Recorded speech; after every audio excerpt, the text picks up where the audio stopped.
Creeping flow approximation, creeping flow approximation.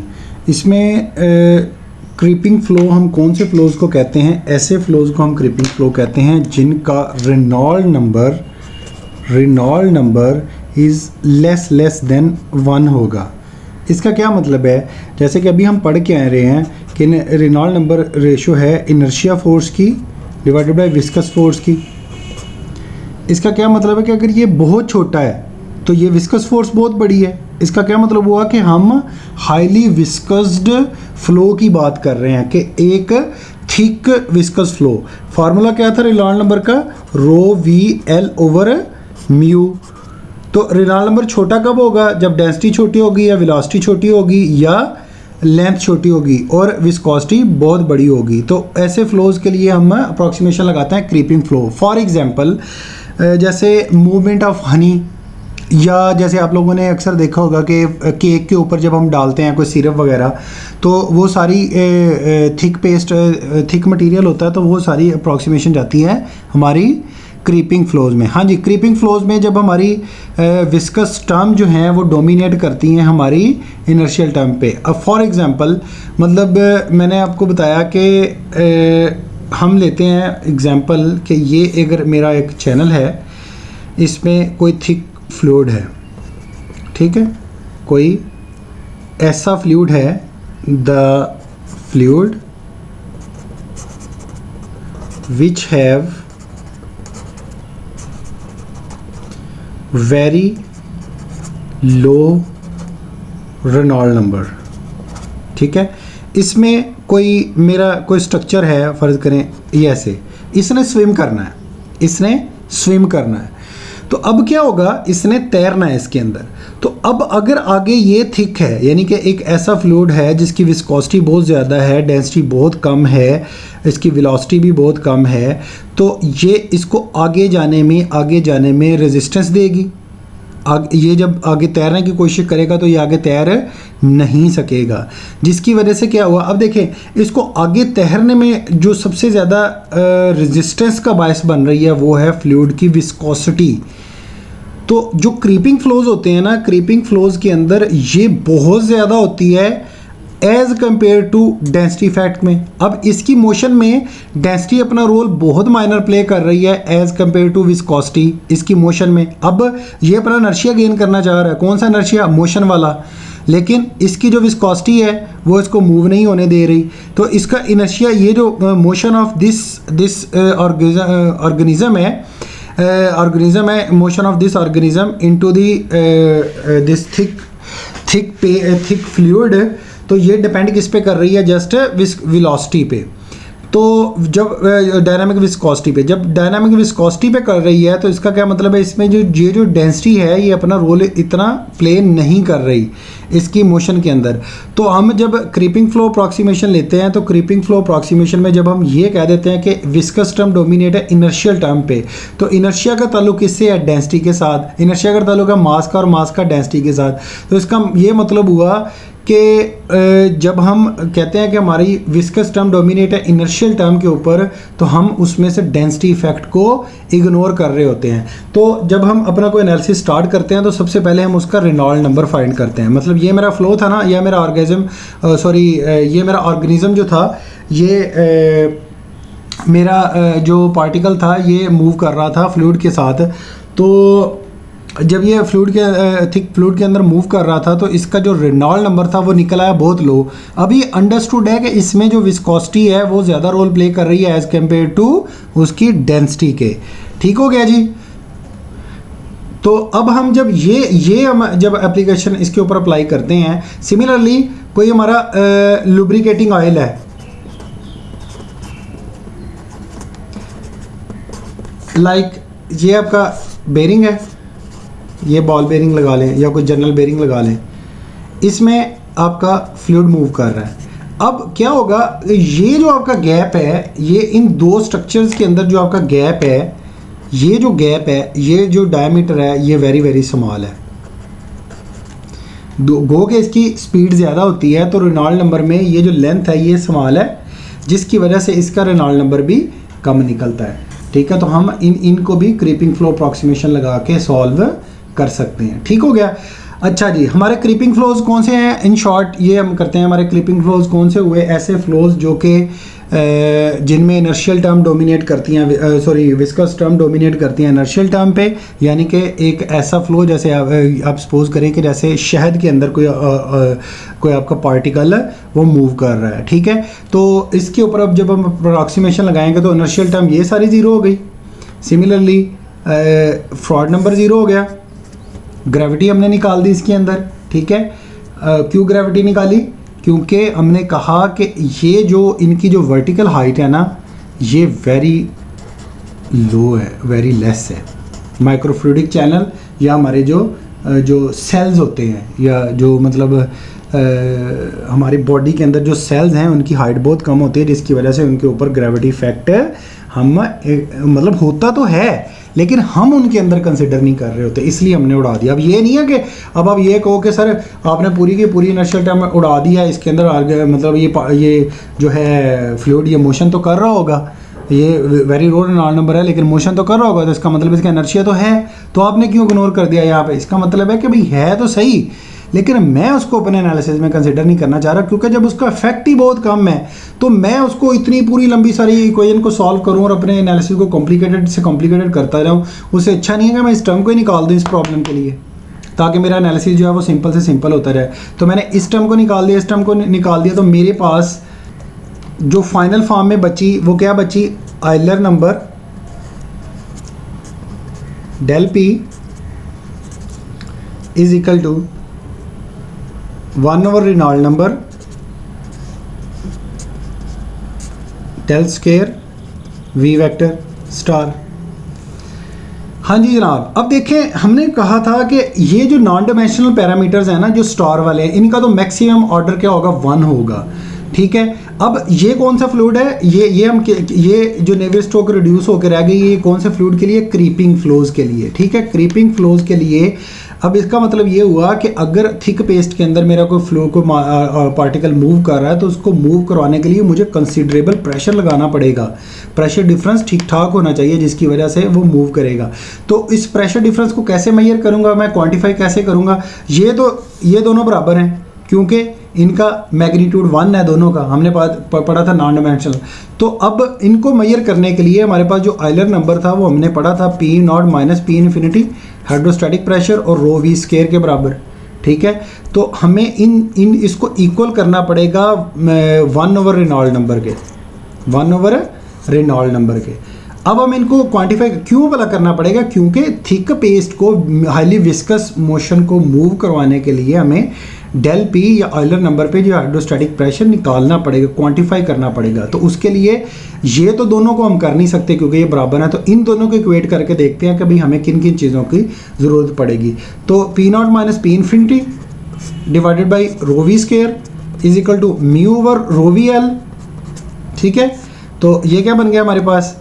P naught minus P infinity is equal to rho V L mu rho V square mu divided by rho V L. तो rho से rho cut गया, V से V cut गया। ठीक है, तो ये P naught minus P infinity किसके बराबर आ गया? V म्यू ओवर L के।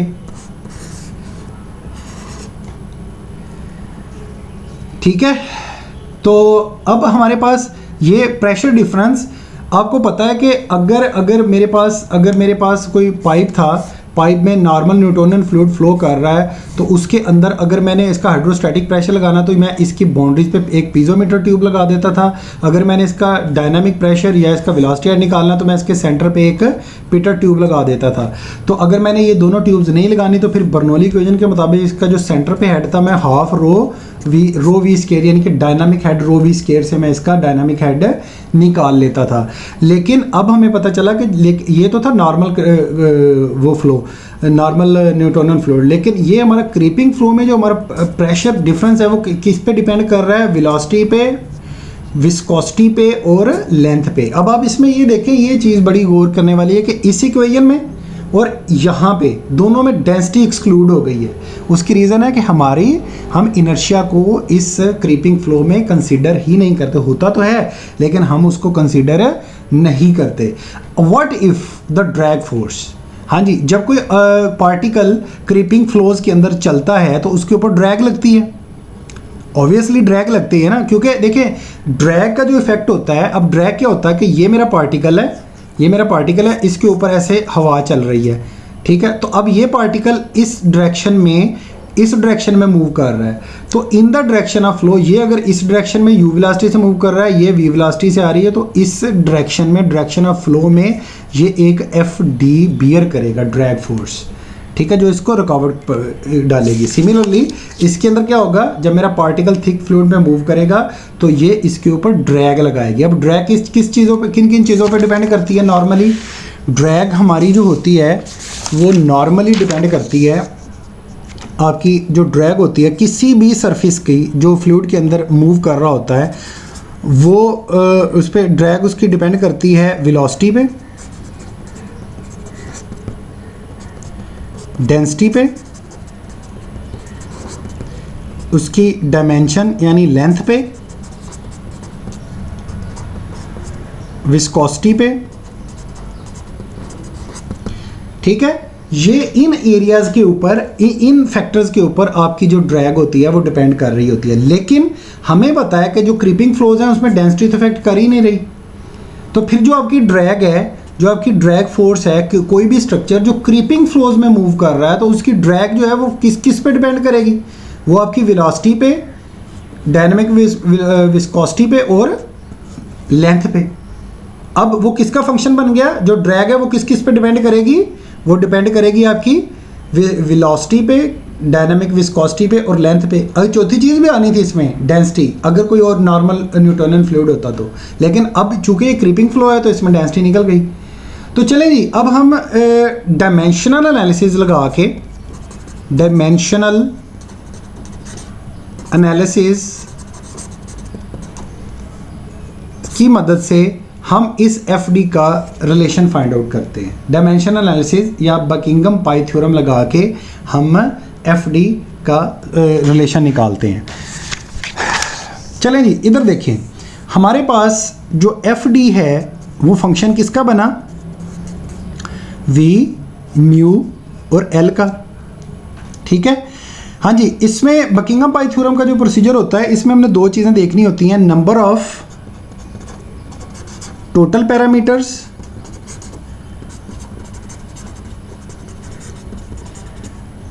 वो होता है, वो कितने total parameters? 1, 2, 3 and 4। Drag force भी वेरी करेगी ना, टोटल वेरिएबल 4। और नंबर ऑफ रिपीटिंग वेरिएबल कितने हैं?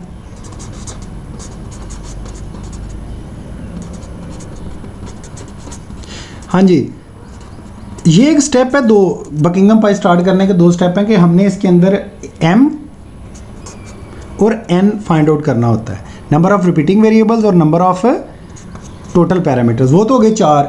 नंबर ऑफ रिपीटिंग वेरिएबल्स कौन से हैं? नंबर ऑफ रिपीटिंग वेरिएबल्स वो होते हैं जो हमारे आए फंडामेंटल टर्म्स में। फंडामेंटल यूनिट कौन से होते हैं? मास, लेंथ और टाइम में। आसान अल्फाज में हमने रिपीटिंग वेरिएबल वो चुनने होते हैं जो उसके फ्लो को रिप्रेजेंट करें, जो उसकी लेंथ को, यानी कि लेंथ को रिप्रेजेंट करें, उसमें लेंथ की प्रॉपर्टी भी हो, और तीसरा उसकी फ्लो प्रॉपर्टी,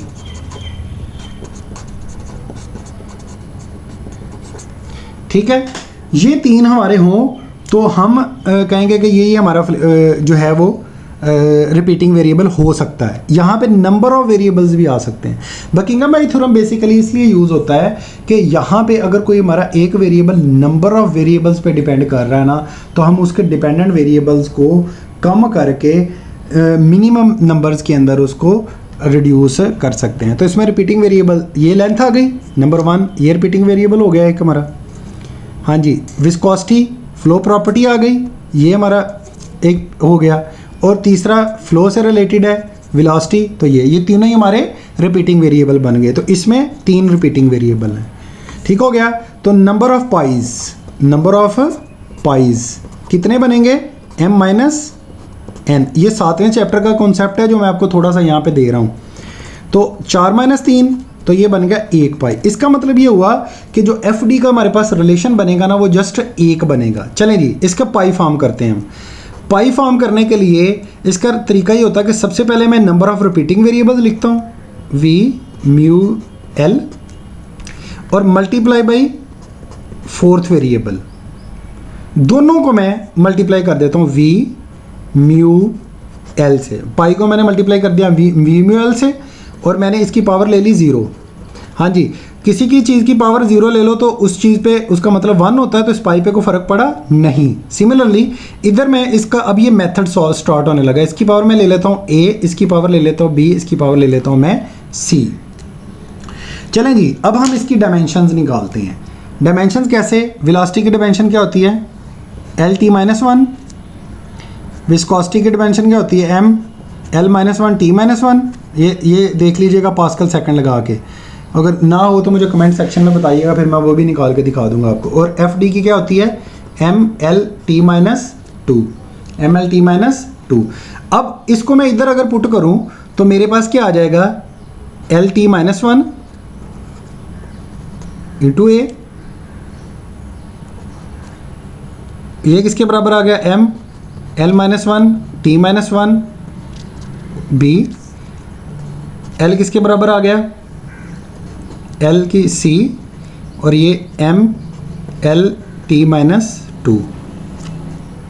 ठीक है, अब देखें ये v0 μ0 l0 और पाई ये इसके बराबर आ गया। तो अब इसको सॉल्व कर लेते हैं। l a t-a m b l b t-b l c m +1, कोई पावर नहीं है ना इसकी, l+1 और t-2।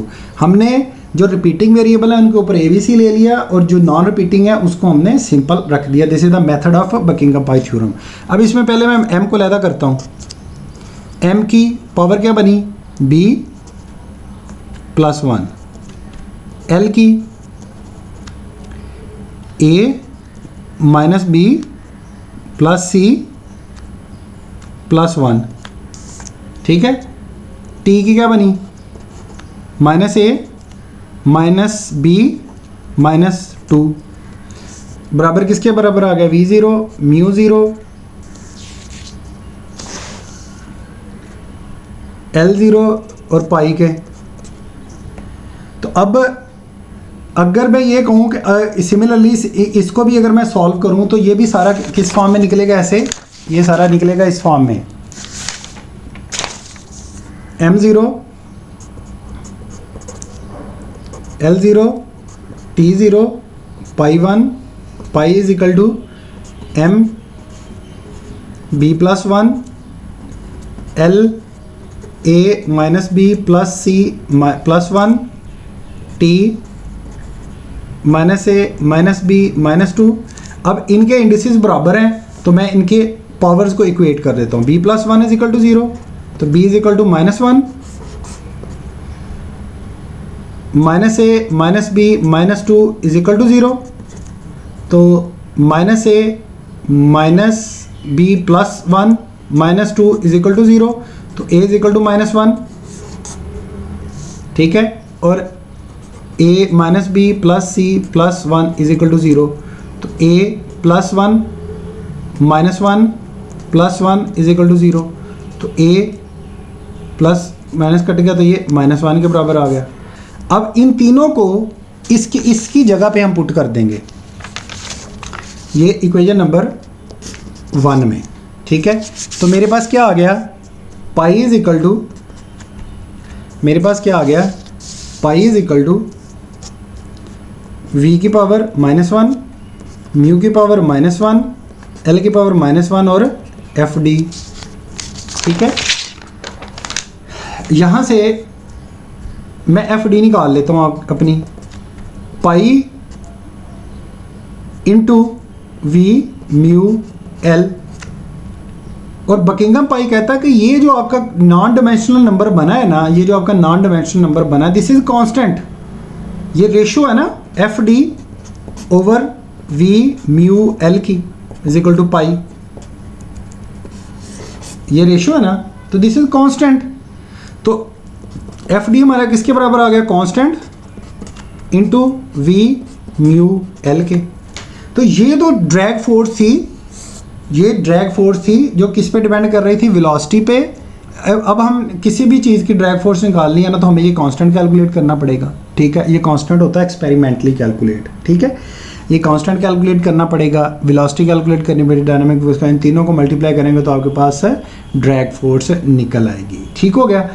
अच्छा, अब हमने कहा कि ये तो था drag on any object. What about circular, what about sphere? अगर कोई मेरा स्फीयर मूव कर रहा है, if my sphere is moving with in the creeping flow, फिर तो ड्रैग फ्लो जो क्रीपिंग फ्लो हमें दी थी वो स्टोक्स ने दी थी, इसको हम स्टोक्स लॉ भी कहते हैं। स्टोक्स लॉ ये एफएससी का स्टफ है। तो स्फीयर के लिए ड्रैग फोर्स किसके बराबर है, 6 पाई म्यू आर वी के बराबर। याद है कि नहीं याद? ये वेलोसिटी बाद में टर्मिनल वेलोसिटी बन जाती थी, ठीक है। तो अब हम इसको लेके चलते हैं। Drag force 6 pi eta mu R V, radius किसके बराबर है, d/2 के। तो एफ डी किसके बराबर आ गया, 6 pi mu d/2 into v. तो drag force on a sphere with in the creeping flow किसके बराबर आ गया, 3 पाई म्यू डी वी के, ठीक है जी। ये तो थी ड्रैग फोर्स हमारी। अच्छा, अब आपको मैं ये अंडरस्टैंडिंग हो गई कि अभी क्रीपिंग फ्लो है क्या, जिसमें रेनॉल्ड नंबर बहुत कम है। रेनॉल्ड नंबर को अगर हम रेनॉल्ड नंबर के ऊपर अपनी को अप्रॉक्सीमेशन लगाएंगे तो हमारी नेवियर स्ट्रोक रिड्यूस होकर ये रह जाएगी।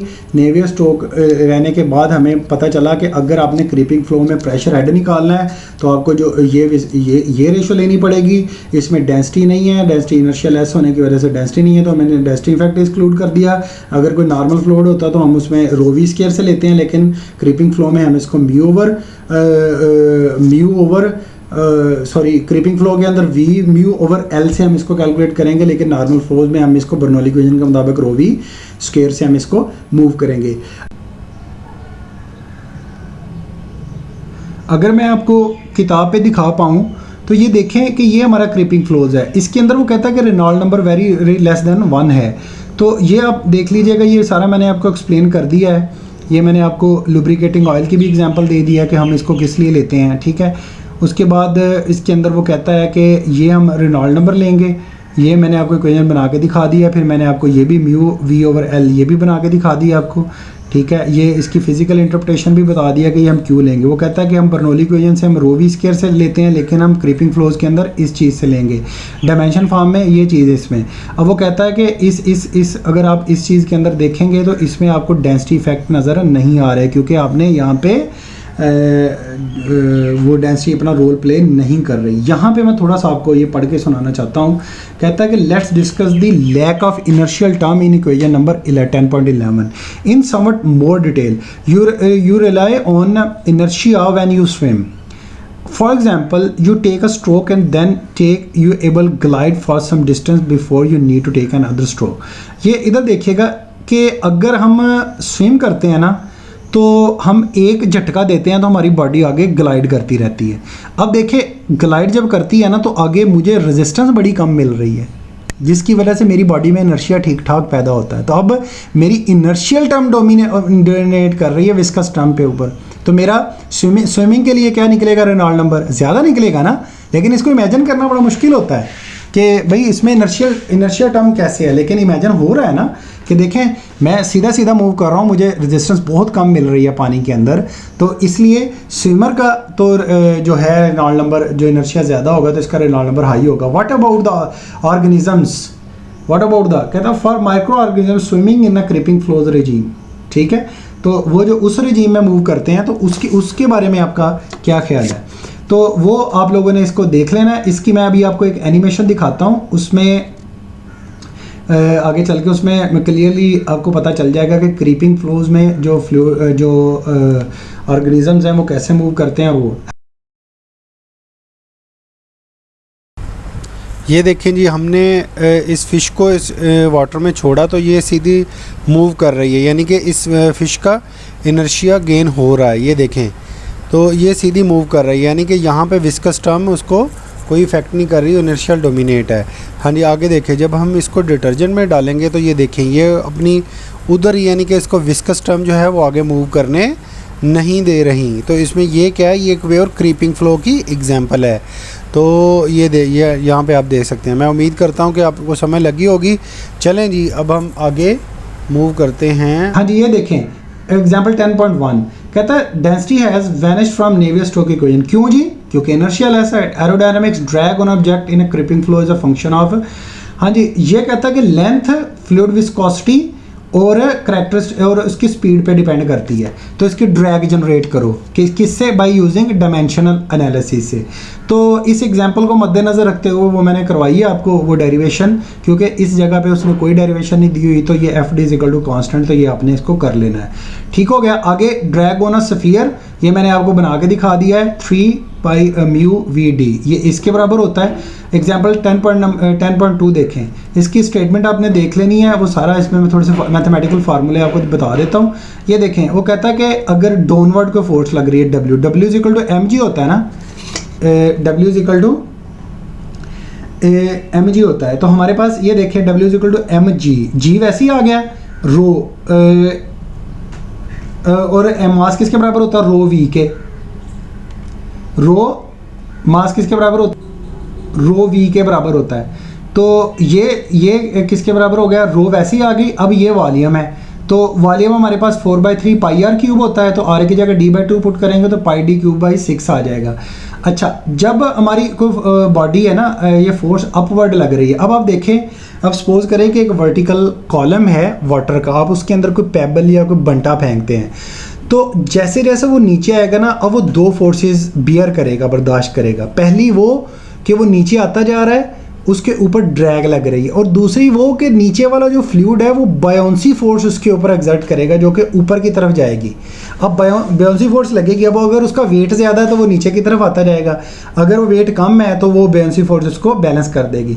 तो बायोंसी फोर्स देखें इधर एफ डी, हमें पता है drag force on a sphere इसके बराबर हो रही है, और बायोंसी फोर्स किसके बराबर हो रही है ये हमने बता दिया, जो कि किसके बराबर है? उसके डाउनवर्ड वेट के बराबर है। इन दोनों को हमने इक्वेट कर दिया तो हमारे पास ये वेलोसिटी निकल आई। उधर से हमने रेनॉल्ड नंबर फाइंड कर लिया जो कि बहुत कम आ रहा है, जिससे हमें पता चला कि ये जनाब आपका क्रीपिंग फ्लो अप्रॉक्सीमेशन है। ठीक हो गया जी। इस चीज़ को ये देखिए, the terminal velocity of a dense small particle in creeping flow condition is independent of fluid density. समझ लगी कि जो टर्मिनल वेलोसिटी आएगी आपकी, जहाँ पे वो दोनों इक्वेट, हमने ये दोनों को इक्वेट कर दिया था ना, मतलब हम दोनों को बैलेंस कर दिया था। तो यहाँ पे वो कह रहा है कि टर्मिनल वेलोसिटी कौन सी होती है? जहाँ पे वेट और ऊपर लगने वाली ड्रैग दोनों बराबर हो जाती हैं। तो वो कह रहा है कि जनाब वो फ्लूइड डेंसिटी होती है और highly dependent on the fluid viscosity. तो इन शॉर्ट ये कि क्रीपिंग फ्लो कोई भी हो वो डेंसिटी के इफेक्ट से एक्सक्लूड हो जाता है, और उसमें क्या चीज़ आ जाती है जनाब? आपका सिर्फ और सिर्फ डायनामिक विस्कोसिटी आ जाती है। और वो कहता है कि हम इस कांस्टेंट को लेते हैं ड्रैग कोएफिशिएंट के तौर पे, और ये ड्रैग कोएफिशिएंट हम कैलकुलेट करते हैं इन दी बाई एक्सपेरिमेंटली। ठीक है जनाब, तो ये हमारा क्रीपिंग फ्लो आज कंप्लीट हो गया। मेरे कमेंट बॉक्स में जाके बताइएगा कि आपको ये इस टॉपिक की कितनी अंडरस्टैंडिंग हुई है। छोटा सा टॉपिक था, लेकिन मैंने ट्राई किया कि आप लोगों को खुल के ये एक्सप्लेन करूँ। तो अगर आपको फिर भी इसमें कोई कन्फ्यूजन है तो वो मुझे काइंडली बताइएगा। मेरी आपसे सिर्फ एक ही गुजारिश है बेटा कि किसी भी चीज़ को रट्टा ना लगाएं, उसको विजुअलाइज करें कि अगर मैंने लेट्स सपोज इस चीज़ के ऊपर एरो लगा के ज़ीरो किया है, वो क्यों किया है, या बुक वाले ने अगर कोई लाइन लिखी हुई है तो वो क्यों लिखी हुई है। ठीक है, अपना ख्याल रखिएगा। अल्लाह हाफिज़।